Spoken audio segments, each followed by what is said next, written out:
So dito guys, habang nagre-rank game ako sa Classic, may nakalaban akong Fanny na naka-aspirants.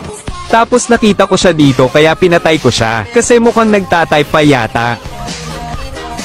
Tapos maya-maya nagulat ako kasi bigla siyang dumating, tapos isa pa hindi siya nauubusan ng energy. Kayo na humusga sa kanya kung cheater ba siya. Grabe namang energy yan, hindi nababawasan. Tapos bukod pa dyan ako pati na target lock niya. Hindi ko talaga alam kung bug ba or cheat.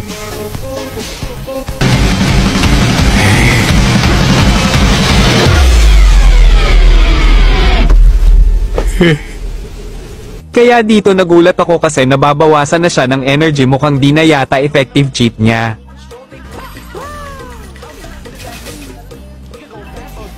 Gusto mo ba ganito kasakit damage ng zilong mo? I-copy link mo lang tong video at i-follow mo na din ako. Salamat.